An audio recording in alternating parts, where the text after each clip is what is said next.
Well done, Daniil. Impressive performance. How happy are you with your play today? Yeah, it was a great match. A lot of long rallies, high level. And I'm really happy that in such match, you can sometimes, if you miss just some shots, you can go into 5 sets, like we saw even today with some favorites. But I'm happy that I managed to stay calm, play good, and win in 3 sets. English questions first, anyone? Congratulations, Medvedev.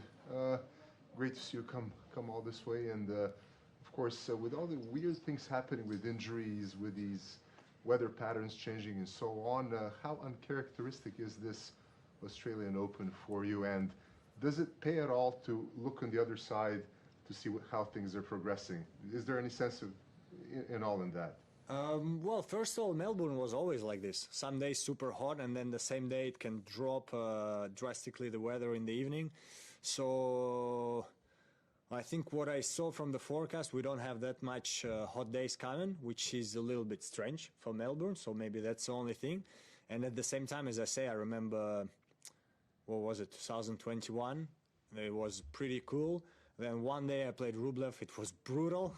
And then again, pretty cool. So you never know in Melbourne. And I didn't really get your second question. Well, there are a lot of injuries. There are a lot of these external factors playing in. So I'm saying, is there any sense of really looking at the other side, seeing how Novak is doing, how others are doing, in the sense of, anticipating what could happen, now. Right? Okay. No, for sure, the most important is to focus on yourself, because, well, that's the only way how you can win, Novak can lose, Rafa can lose, Stefanos can lose, but if you lose too, doesn't matter that they lose. So have to focus on yourself, try to win no matter who you play, and then yeah, for sure, like when I'm in the bed in the hotel room, I watch the matches, but like I watch just for fun, to see some tennis. But yeah, the only thing I can say, I hope everyone stays healthy and we have some good tennis. That's it. Feels like a lot of the attention so far has been on Djokovic and Rafa, and I mean, you made the final last year. Do you feel like you've flown under the radar a little bit this year? I don't know, but it's normal when we have Rafa and Novak that all the attention comes to them. That's completely normal, especially with what happened with Novak last year. Everyone is looking at him. How will he do this year? I don't know exactly the number, but he won like 40 matches in Australia in a row. So, if he gets all the attention, that's normal. He won here, 8 times probably.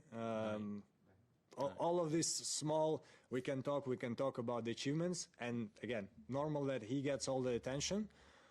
I can only play, and I'll try to play good. It's true that, yeah, I made the finals 2 last times playing here, so feeling good to play in Australia, and looking forward to play some more matches this year. Yeah. Hey Daniil, if we go back 12 months after that final, you spoke very openly about how you were feeling, and I'm just wondering, do you think those feelings and that final had an effect on the rest of your season last year? Like, how long did it take you to get over that? And being back in Melbourne, is it like kind of like a nice reset again? First of all, you never know. I think it did affect me in a negative way. I mean, first of all, just losing this final is not easy. Especially in the context that I won the previous slam and I was really close to winning the second one. And then it's not that you lose motivation. I was really motivated to continue doing well, but I think you lose the, how to say it in English, you lose the connection. And that's what happened a little bit to me. Then I had a surgery and couldn't play Wimbledon. So had only US Open to play and lost to Nick, who played good, never know if I played a different guy. So a little bit tough to talk about the season. You never know what went wrong, but for sure, great reset to come here. I feel like the crowd, I'm enjoying the crowd. I'm enjoying being here, playing here. In Adelaide was super special, even against Novak. Like the atmosphere was super good, and really happy, and looking forward to my next matches. Hey Daniil, how does it feel, I mean, being a Grand Slam champion, being world number 1 for 16 weeks, whatever it was, how much different is it for you mentally entering a tournament like this, knowing what you've done in the past and that you can do those things? I think it's, you know, I know this experience. I know what I have to do and how I have to play to try to win these tournaments. I know that I'm capable of it. So that's only positive things. The negative part is that I dropped in the rankings a little bit. So usually you can get a little bit tougher draw. I mean, in a way, with Rafa out, I mean, usually you can get a little bit tougher draw, but again, to gain back this ranking, need to play better, need to win stronger tournaments, to get further in those tournaments. And again, I'm feeling really confident, really motivated to try to do a better season this year. And it all starts here, like every year. So looking forward again to my next matches. Last one in English there. Just on that final last year, and I know last year you sort of had a bit of fun with the crowd in Australia as well. Do you feel like you've got a point to prove coming back to Australia? Maybe, to the crowd, maybe, because, yeah, it was a strange relationship last year, let's call it this way. But again, at least me in my life, I'm kind of, how to say, I forget things easily. So again, really happy to be here this year.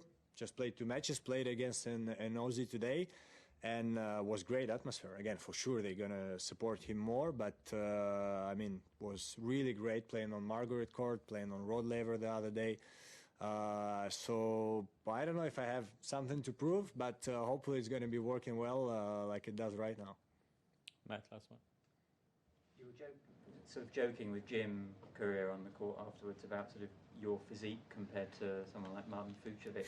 I'm just wondering, like, was there ever a point in your development where you thought, I really do want to or need to sort of change your physique or put on a lot more muscle, or have you always sort of just had faith in sort of how you are? The thing is that I'm not sure I can, because you know, if you, I mean, I don't really post because I don't like how I do physical, but I'm capable of doing strong weights. Like I'm not gonna tell it here, but like I'm capable of doing weights where if you see me, you won't be able to believe I'm doing this.